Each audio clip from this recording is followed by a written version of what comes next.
Acerca del libro Hablemos y escribamos bien el idioma español.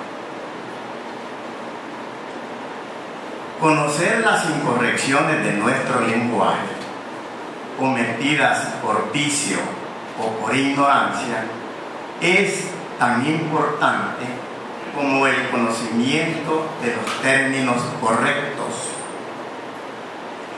Hablar y escribir correctamente en nuestro propio idioma es patrimonio de muy pocos, pero es el deseo de muchos, una necesidad en gran número de actividades y una muestra primordial de cultura. El mejor sistema para no cometer errores, bien al hablar o al escribir, es conocer esas incorrecciones. Durante años y años, los asiduos amantes del lenguaje se interesaron mucho por aprender el mayor número de palabras o expresiones correctas, y eso constituía el mejor acervo de su cultura. Hoy, escasos de tiempo para el estudio, más breve y eficaz es salir al encuentro de la incorrección que habitualmente se comete al hablar y escribir. Si dominamos las normas correctas de la expresión y, sobre todo, si conocemos los términos incorrectos, frecuentemente empleados por vicio o ignorancia, difícilmente cometeremos errores ni caeremos en el ridículo que tan caro se paga en el campo intelectual, en el comercial y en nuestras relaciones sociales. Y es que entre los más valiosos tesoros hispanoamericanos está el lenguaje, verdadero cordón umbilical que a todos nos nutre, ofreciéndonos el más sólido tejido de apoyo para la unidad continental. Si Rubén Darío, el maestro que revolucionó la poesía en castellano, se refirió a los Andes que atraviesan la porción meridional, llamando a esa cadena de cumbres el espinazo de América, ¿podríamos acaso completar la imagen añadiendo que este idioma, que a todos nos iguala en la suprema condición humana del pensar y el hablar, es la médula o medula nerviosa que traspasa ese espinazo y late en su entraña hirviente? Deber nuestro, pues, es conservar ese lenguaje como inquebrantable lazo de unión, ya que acaso la posible grandeza reservada a esta zona americana dependa en gran parte de la habilidad con que sepamos y podamos mantener el habla común, de manera que todos nos entendamos directamente, sin intermediarios que distorsionen nuestra expresión. Claro que la tarea no es tan sencilla como para cumplirse por sí sola sin el impulso intencional de quienes tratan de realizarla. Baste para apreciarlo recordar que se trata del idioma no solo de España, sino de otra veintena de naciones del lado de acá del Atlántico, cada una de las cuales tiene sus características, sus peculiaridades, que destacan señaladamente en sus formas populares del decir. Porque si no vigilamos la marcha de esos giros populares, que son, por otra parte, y sin embargo, los que dan vida y alma a un idioma, si no se atajan los inútiles e indebidos y por lo contrario se asientan y aclaran los adecuados, de manera que todos los que hablamos en español nos entendamos, la unidad idiomática podría peligrar. Al principio era el verbo, y el verbo era Dios, dice San Juan en las palabras iniciales de su evangelio, abriéndolo así para señalar seguramente la trascendencia, la importancia invaluable de la palabra, que es en última instancia la que da superior jerarquía al hombre sobre las bestias de la tierra, pensamiento y palabra de los que puede decirse que constituyen la famosa imagen y semejanza del Dios mismo, tanto que sin ellos no podría ni siquiera concebirse al hombre. Y como el hablar es que hacer de cada día, no siempre fácil, que requiere preservante estudio y de guía para que el hombre medio no caiga en la servilidad de quienes estiman que hablar es únicamente darse a entender en las más sumarias condiciones. Nada mejor como leer las obras que contribuyen al bien hablar y al bien decir, tal como el libro que estoy refiriendo, o sea, el libro Hablemos y escribamos bien el idioma español, y que no es más que una intención por contribuir a la práctica de un español cuidadoso, normativo. La palabra, en fin, como arcilla, como el color, se maneja por el artista para concretar su mensaje, para realizar su obra. Es preciso dominarla, conocer sus perfiles, su énfasis, su alcance. Para el hombre común y corriente, es más esquiva aún, a veces escapa su memoria en el momento en que la necesita, porque el aprestamiento de la palabra justa para cada ocasión no es tarea fácil si no se sabe bien su valor. Lo mismo para escribir un verso que para el habla corriente de todos los días, tal como dice el periodista español Fernando Villarde en la presentación de la obra Hablemos del lenguaje del lexicólogo Alberto Toscano. Pues bien, esta obra es el producto de luengos años de publicación de una columna gramatical permanente los días martes en el prestigioso rotativo salvadoreño El Diario de Hoy, a cuyo director y fundador, el bien recordado don Napoleón Díaz Altamirano, agradezco el incentivo y la hospitalidad de aceptar en las leídas páginas del diario mi modesta contribución a la enseñanza de un español normativo, sin menospreciar naturalmente el habla popular de los salvadoreños, que nos hace tan originales y aún divertidos en muchas expresiones del idioma cervantino. Y es que, como dice nuestro connotado lingüista Matías Romero, miembro del número de la Academia Salvadoreña de la Lengua, en su valioso diccionario de salvadoreñismos, tenemos que lamentar con pena, lo reconocemos, que nuestra gramática no anda muy bien, dice don Matías. Es una calamidad que se padece en todos los niveles culturales, desde los altos profesionales y académicos hasta los escolares. La gramática no solo está descuidada, sino vista de menos. Hay notable deficiencia de su enseñanza y de su práctica en los centros educativos, lo cual contrasta con el esmero y el afán que en épocas pasadas se tuvo esta materia. ¿Nos dirán ustedes que queremos llegar a un democrático consenso en que las palabras incorrectas tengan el mismo mérito que las correctas para lograr una concertación entre la izquierda y la derecha?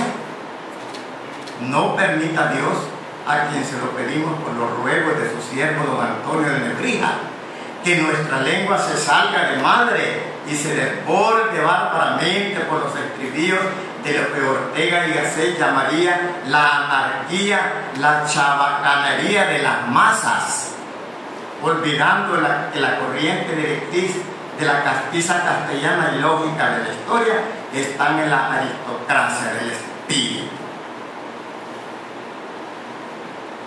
Palabras sabias las de don Matías, tan claras como el esplendor del más hermoso día. Sí, porque realmente andamos muy mal en lo que a enseñanza y en la práctica de la gramática se refiere. Y no solo aquí, sino que allende las fronteras patrias. En la misma España, cuna del idioma cervantino, se cometen errores de lenguaje. El gramático español Alex Grigelmo, en su interesante libro Defensa apasionada del idioma español, editado por Santillana en noviembre de 2001, cita lamentables casos como los siguientes. Dice que el 20 de julio de 1988, el Ministerio de Educación hizo públicas 20 medidas para mejorar la enseñanza en España, principalmente en las asignaturas de humanidades. La redacción de tal documento ministerial se supone que, escrito por personas responsables de la educación de los españoles, reúne frases incomprensibles de sintaxis errónea y deficiente puntuación y un vocabulario técnico ajeno a los ciudadanos. Leyéndolo, dice el doctor Grigelmo, podemos averiguar, no sin sorpresa, que el primer objetivo de la reforma educativa es reforzar las materias troncales básicas. El error aquí es el pleonasmo troncales básicas, dos palabras que quieren decir lo mismo, lo que se logrará aumentando la carga horaria de algunas de ellas. Quisieron decir un aumento de las horas, seguramente. Tales geniales sintácticas y semánticas fueron difundidas a través de los importantes medios informativos españoles sin rubor alguno ni fe de errores posterior. En fin, este es el lenguaje del que hace gala el Ministerio de Educación español, responsable de la formación de millones de incautos escolares, señala Grigelmo. Y agrega que los políticos, por su parte, inventan palabras ampulosas y vacías, abusan del instrumento que la sociedad se ha dado para la comunicación y el entendimiento y lo distorsionan con el deseo de que el pueblo no se interese por sus propios problemas, de modo que puedan así hacer y deshacer a su antojo. Hace años, en su discurso de incorporación como miembro de número de la Real Academia Española, el filólogo Francisco Rodríguez Adrados dijo, entre otras cosas interesantes, un cierto menosprecio de la lengua, su reducción a niveles ínfimos y su sustitución por una cultura de la mera imagen está en el ambiente. Hay, en suma, un cierto desprecio por la literatura. Los políticos ya no hacen citas literarias. Ser un poeta ya no es una categoría social y pública. La literatura, que ha sido la vía de la inteligencia, de la crítica, de la enseñanza, tiende a reducirse a un pequeño grupo de gente marginal que apenas cuenta si no es para recibir de tarde en tarde un premio. Nos movemos en el círculo de lo práctico, de lo medible y comparable, de lo simple y al alcance de todo, de lo aséptico, concluyó don Francisco Rodríguez Adrado. Don Fernando Lázaro Carreter, ex director de la Academia Española, de la Real Academia Española, ha dicho que es una barbaridad. La lengua española está maltratada por los planes de estudios. Es una actitud casi suicida de la sociedad el renunciar a un idioma mejor. Someter a la población a una pobreza expresiva enorme supone separar a algunas personas para que nunca asciendan en la escala social. Vamos de mal en peor. La muestra del retroceso es que multitud de chicos, incluso universitarios, no entienden el lenguaje del profesor. Son generaciones de jóvenes mudos que emplean un lenguaje gestual, interjectivo y de empujón. Esta situación hay que denunciarla. Ya sé que parecería ridículo si un partido político escribiera en su programa semejante reivindicación. Sin embargo, no sería ni mucho menos insensato. El 16 de agosto de 1988, el periódico español El País, en su artículo Un arte en desuso, el filósofo español Fernando Savater, uno de los más prestigiados intelectuales vigías del idioma, escribió que se observa sobre todo en la juventud pobreza de vocabulario y desprecio por la galanura de la lengua. Un sondeo elaborado por la editorial Alfaguara en 1998, que tomaba como encuestadores a libreros, escritores, traductores, periodistas, editores, profesores, agregados culturales, especialistas de España y de toda América hispana relacionados con la literatura y el libro, señala como conclusión inequívoca que los principales riesgos para el futuro del español radican en el descenso de la importancia de las humanidades, lengua, literatura, historia, en los distintos puntos de enseñanza, 7,1 puntos de media en una escala de 10. Y a continuación, el predominio del inglés, 6 puntos, problema que empata con el empobrecimiento del lenguaje por parte de los medios de comunicación y de cuantos hablan en público. Los planes de estudio, comenta el doctor Grigelmo, citado más arriba, cada vez atienden menos a la lectura. Las lenguas clásicas, el latín, el griego, casi han desaparecido de la enseñanza primaria y de la secundaria en muchos países de habla hispana, igual que la literatura o la historia. Y eso implica un mal terrible, el desprecio por el pasado.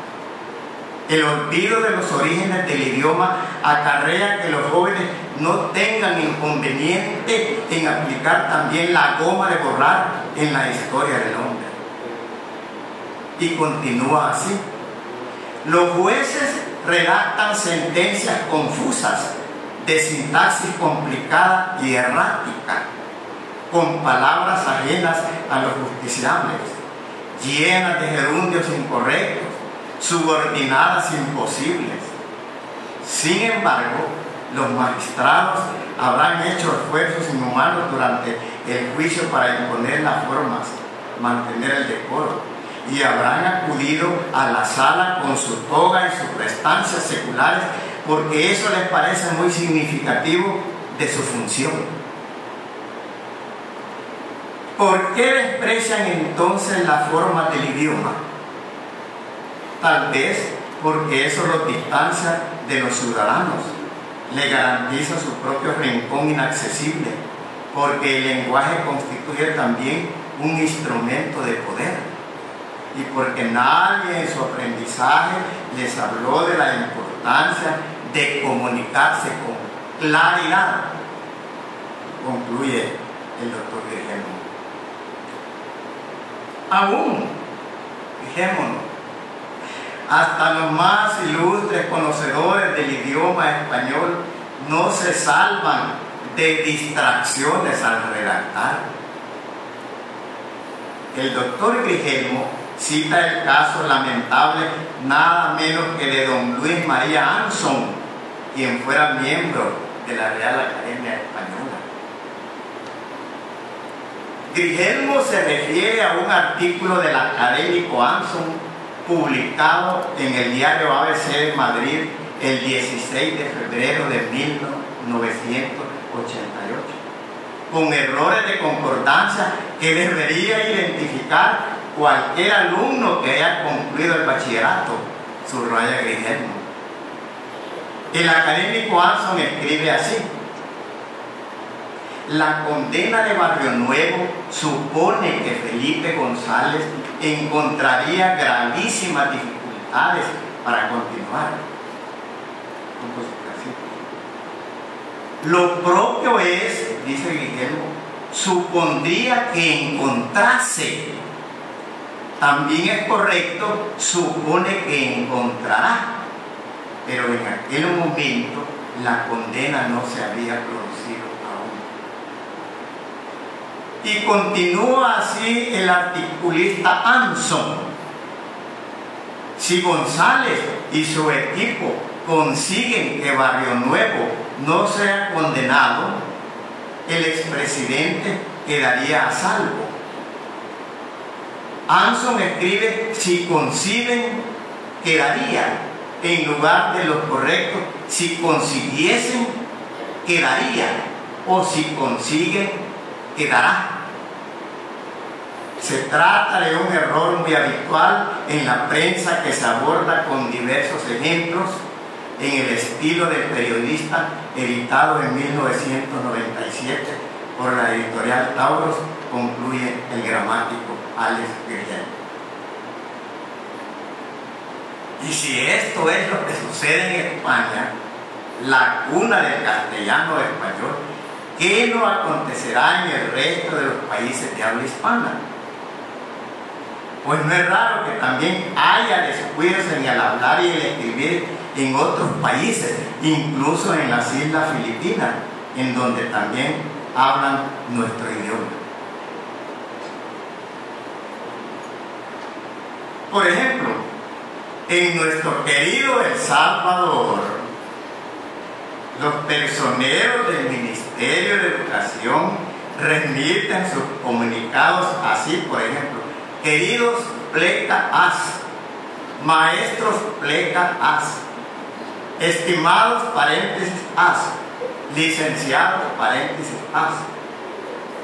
Los profesores inician sus pláticas con el sabido: queridos y queridas alumnos y alumnas. Los diputados dicen: estimados diputados y diputadas. Los que hablan en público suelen decir: todos y todas. Y es lamentable que nuestros periodistas no sepan usar el participio regular del verbo elegir cuando escriben, por ejemplo: fue electo, fue electa, será electo, será electa. Por lo correcto: fue elegido, fue elegida, será elegida, será elegido. Debe recordarse, estimados amigos, que elegir tiene dos participios: uno regular, que es elegido y se usa generalmente en la formación de los tiempos compuestos, y el otro irregular, que es electo y tiene una función adjetiva. Por ejemplo, el diputado electo fulano de tal fue elegido la semana pasada. Y nuestros presentadores radiales o televisivos suelen decir, por ejemplo, que pase la primer candidata. Fue inaugurada la primer sucursal por lo propio, que pase la primera candidata. Fue inaugurada la primera sucursal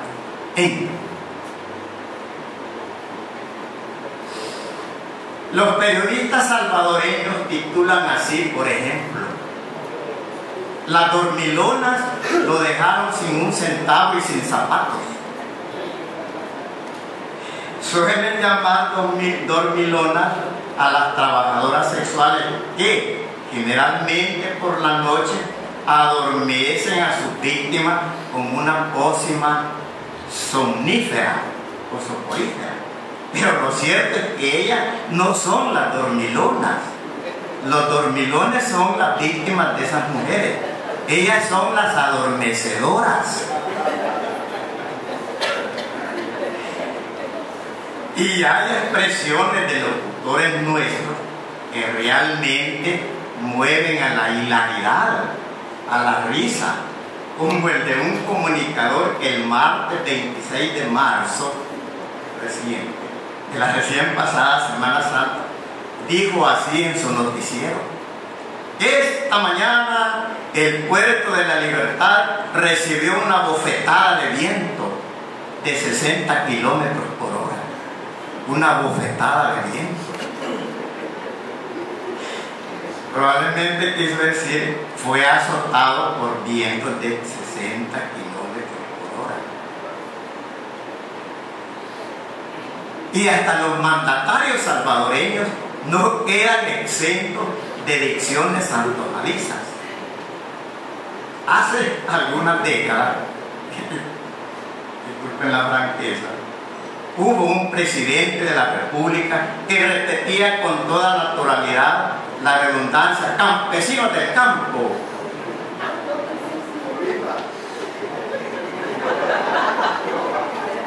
Y más recientemente, otro mandatario acostumbraba el barbarismo: ¡aiga!